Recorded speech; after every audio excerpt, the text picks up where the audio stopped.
નમસ્કાર મિત્રો, પ્રાથમિક શિષ્યવૃત્તિ પરીક્ષા ધોરણ 6 આપણે સૌ જાણીએ છીએ કે ધોરણ 6માં જે પીએસસીની પરીક્ષા લેવામાં આવે છે તેનો સંપૂર્ણ અભ્યાસક્રમ 2025થી બદલાઈ ગયો છે। જે પહેલા અભ્યાસક્રમ હતો એના બદલે હવે નવો જ અભ્યાસક્રમ આવશે। તો આપણે આ નવા અભ્યાસક્રમને આધારે ગુજરાતી વિષયના મહત્વના 25 પ્રશ્નો આપણે આજના વિડીયોમાં જોઈશું। તો મિત્રો, તમે જો મારી ચેનલ ઉપર પહેલીવાર આવ્યા હોય તો મારી ચેનલ સબસ્ક્રાઇબ કરી બાજુમાં આવેલું બેલ આઇકન પ્રેસ કરી લેજો, જેથી આવનારા બીજા નવા વિડીયોની નોટિફિકેશન ઝડપથી તમને મળતી રહે। તો ચાલો મિત્રો, આજે આપણે ધોરણ 6 પ્રાથમિક શિષ્યવૃત્તિ પરીક્ષામાં ઉપયોગી થઈ શકે એવા ગુજરાતી વિષયના મહત્વના 25 પ્રશ્નો જોઈએ। પ્રશ્ન 1, પર્વત તારા કાવ્યના કવિ કોણ છે? જેના ઓપ્શન છે એ મીરાબાઈ, બી ઉમાશંકર જોશી, સી સુરેશ દલાલ અને ડી રાજેન્દ્ર શાહ। તો આ પ્રશ્નનો સાચો જવાબ આવશે સી સુરેશ દલાલ। પ્રશ્ન 2, મેઘધનુષ્યમાં કેટલા રંગો હોય છે? જેના ઓપ્શન છે એ 8, બી 7, સી 5 અને ડી 9। તો આ પ્રશ્નનો સાચો જવાબ આવશે બી 7। પ્રશ્ન 3, આપણે પ્રાર્થના શા માટે કરીએ છીએ? જેના ઓપ્શન છે એ આપણી ઈચ્છાઓ પૂરી કરવા માટે, બી જુદી જુદી વસ્તુઓ મેળવવા માટે, સી ઈશ્વર આપણી માગણી પૂરી કરે તે માટે અને ડી મનની શાંતિ માટે। તો આ પ્રશ્નનો સાચો જવાબ આવશે ડી મનની શાંતિ માટે। પ્રશ્ન 4, પર્વત તારા કાવ્યનો પ્રકાર કયો છે?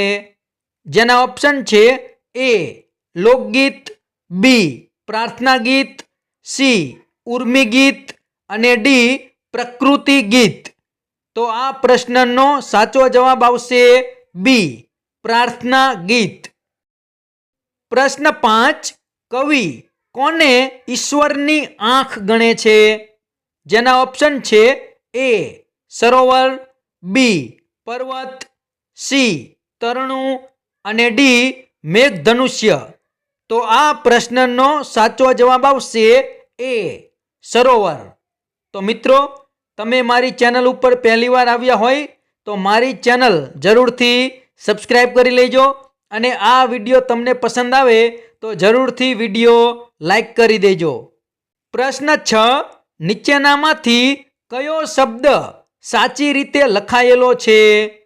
જો આપણને ઓપ્શન આપેલા છે નુકસાન શબ્દ, આ 4 ઓપ્શન છે એમાં નુકસાન શબ્દ સાચી રીતે લખાયેલો કયો છે? તો આપણો સાચો જવાબ આવશે સી નુકસાન। આ ત્રીજો ઓપ્શન છે એ નુકસાન શબ્દ સાચો છે। પ્રશ્ન 7, કવિની હોડીને કોણ હંકારશે? જેના ઓપ્શન છે એ નાવિક, બી ઈશ્વર, સી પવન અને ડી કવિ પોતે। તો આ પ્રશ્નનો સાચો જવાબ છે બી ઈશ્વર। પ્રશ્ન 8, દરિયો તારું દિલ વિસાડું, ખાલી જગ્યા તારી વાત। તો ખાલી જગ્યામાં શું આવશે? ઓપ્શન જુઓ, એ સરોવર, બી સિંહ, સી આકાશ અને ડી વૃક્ષો।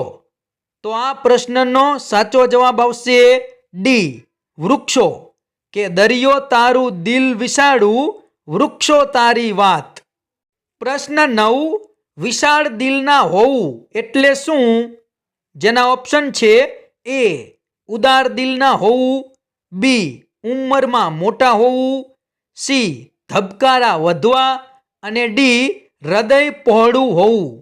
તો આ પ્રશ્નનો સાચો જવાબ આવશે એ ઉદાર દિલના હોવું।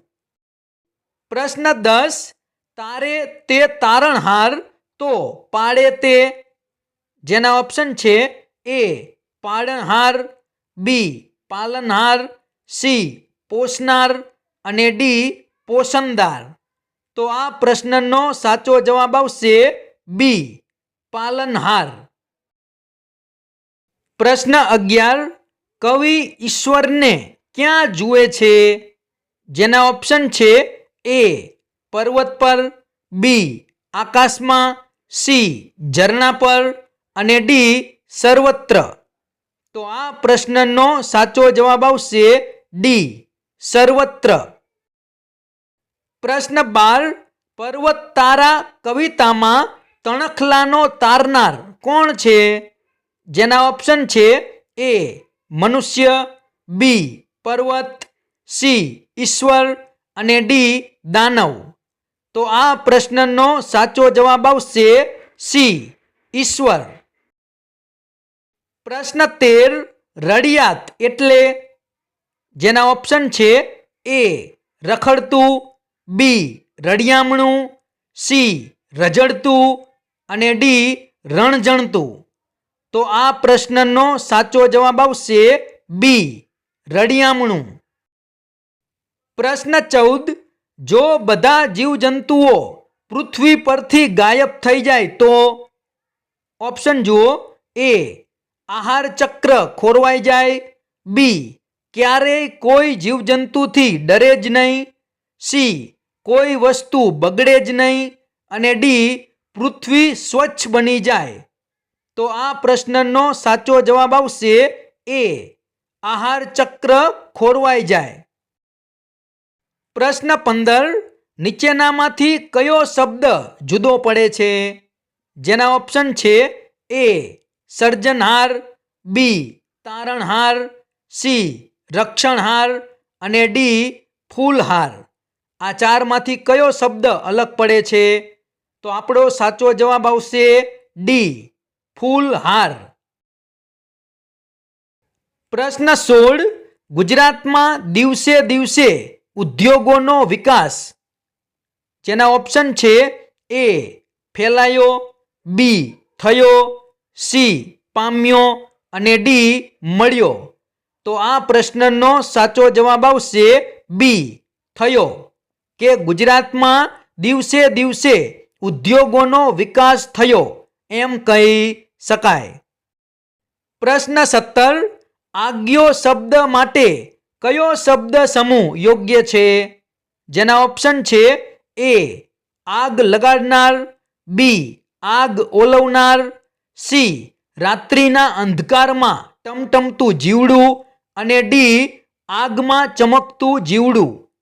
તો આ પ્રશ્નનો સાચો જવાબ આવશે સી રાત્રિના અંધકારમાં ટમટમતું જીવડું. પ્રશ્ન 18. જો સૂર્ય સાવ ઠંડો થઈ જાય તો? જેના ઓપ્શન છે એ ક્યારેય ગરમી સહન કરવી ન પડે, બી પૃથ્વી પર જીવન નાશ પામે, સી કાયમ બરફનો વરસાદ થાય અને ડી સૂર્યનો રંગ બદલાઈ જાય. તો આ પ્રશ્નનો સાચો જવાબ આવશે બી પૃથ્વી પર જીવન નાશ પામે. પ્રશ્ન 19. નીચે પૈકી કઈ જોડ અયોગ્ય છે? જેના ઓપ્શન છે એ ઝરણું તો પાણી, બી દરિયો તો વિશાળ દિલ, સી પર્વત તો પહોળા ખંભા અને ડી ફૂલો તો રંગ અને સુગંધ. આ ચારમાંથી કઈ જોડ અયોગ્ય છે એટલે કે ખોટી છે? તો આ પ્રશ્નનો સાચો જવાબ આવશે એ ઝરણું તો પાણી. આ જોડ અયોગ્ય છે. પ્રશ્ન 20. આપણે ઈશ્વરને તું કહીને શા માટે સંબોધી શકીએ છીએ? જેના ઓપ્શન છે એ ઈશ્વર ના નથી પાડતો માટે, બી ઈશ્વરને આપણે સમાન ઉંમરનો માનીએ છીએ માટે, સી ઈશ્વરને આપણે જોઈ શકતા નથી માટે અને ડી ઈશ્વરને આપણે પ્રેમ કરીએ છીએ માટે. તો આ પ્રશ્નનો સાચો જવાબ આવશે ડી ઈશ્વરને આપણે પ્રેમ કરીએ છીએ માટે. પ્રશ્ન 21. એમાં મારી હોડીને આ કોણ હંકારે? પંક્તિનો નજીકનો અર્થ કયો છે? જેના ઓપ્શન છે એ મારી જીવન નૈયાને કોણ ચલાવતું હશે?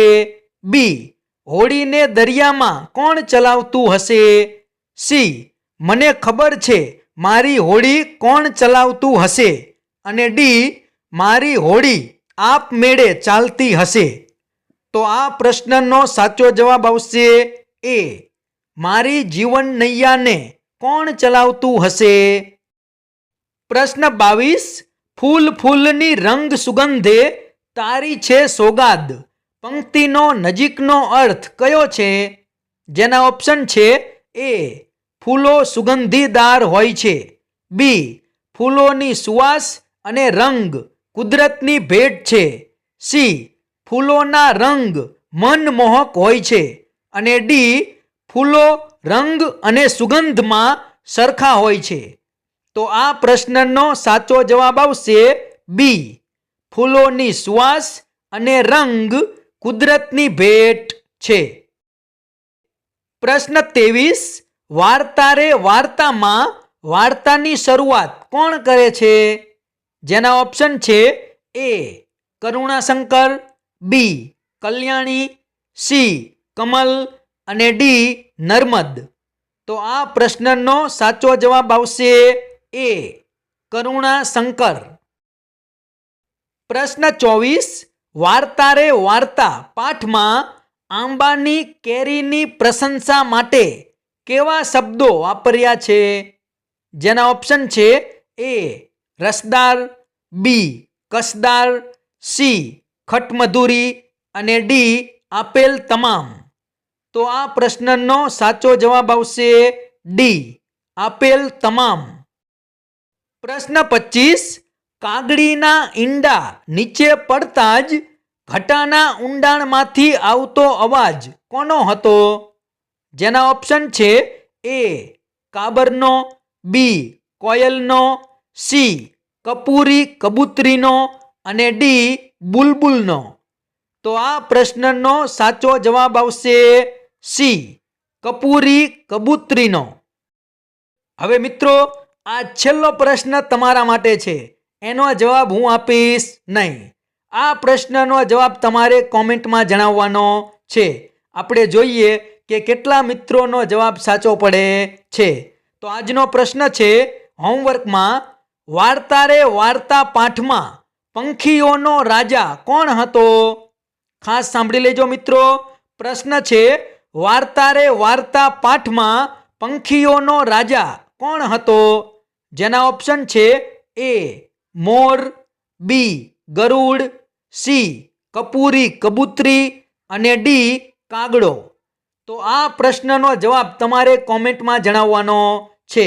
મિત્રો હું તમને રિપ્લે આપીશ કે કયા કયા મિત્રનો જવાબ સાચો છે. તો મિત્રો આ વિડીયો તમને પસંદ આવ્યો હોય તો વિડીયો જરૂરથી લાઈક કરી દેજો, તમારા બીજા મિત્રોને શેર કરજો. અને તમે જો મારી ચેનલ ઉપર પહેલીવાર આવ્યા હોય તો મારી ચેનલ સબસ્ક્રાઈબ કરી બાજુમાં આવેલું બેલ આઇકન પ્રેસ કરી લેજો, જેથી આવનારા બીજા પીએસસીના વિડીયો ઝડપથી તમારા સુધી પહોંચી શકે. તો ચેનલ સબસ્ક્રાઈબ કરવાનું ભૂલતા નહીં. અને આ વિડીયો તમને કેવો લાગ્યો એ તમે જરૂરથી કોમેન્ટમાં જણાવજો. Thank you.